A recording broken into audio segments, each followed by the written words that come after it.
Mexico City has quite a pedigree. Once it was a dazzling Aztec citadel, full of canals and palaces. Then the Spanish conquerors built the center of their American empire here. Today it's the world's largest city. 16 million people live in a polluted bowl 7,500 feet above the sea.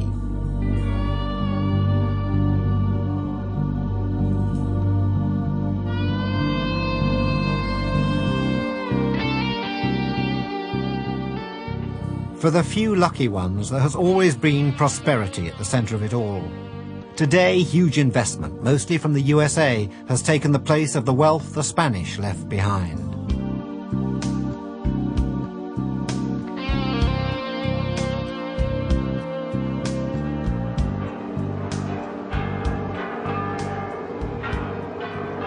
Cathedral bells sound over the Zocalo, the square that is the heart of the city, and a good place for a quiet start to the day.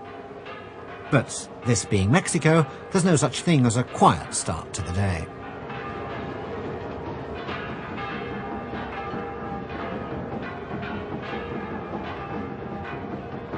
The Aztecs may have been gone for nearly 500 years, but fortunately for the tourist board, someone remembers their dances.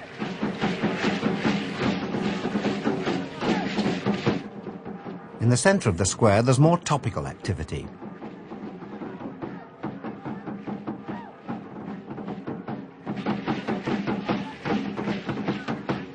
A local radical group is painting temporary hoardings as a protest against the government.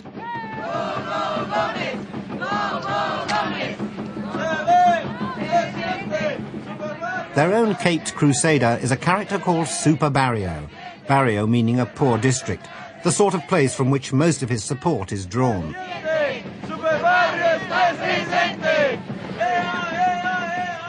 Super Barrio had the bright idea of turning the masked wrestlers of lucha libre into political activists. The situation in Mexico is hopeless, he says to the crowd. There is no work, no future. This state of affairs is forcing tens of thousands of people to risk their lives crossing the border to find even worse conditions in the USA. Super Barrio's words are noted and reported.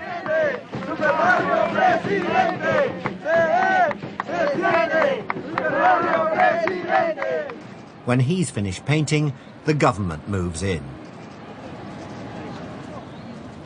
They have only one colour, but it does the job.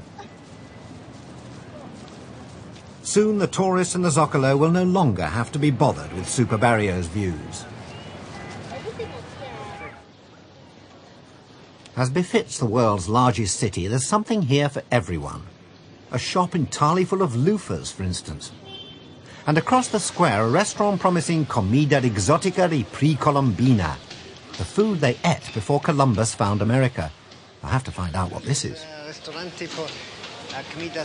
Before the Spaniards brought over sheep, cows and goats, the staple food seems to have been insects. Delicacies include baby grasshoppers, mosquito eggs, fried beetles, and the chef's speciality, gusanos. Okay, so, uno, gracias.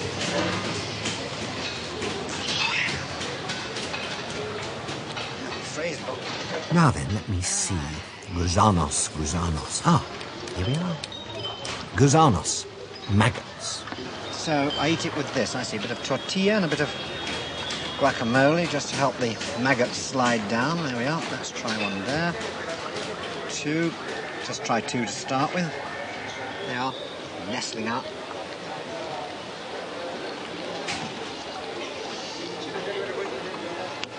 Not the best maggot I've had, but pretty damn close. I suppose it's good grub.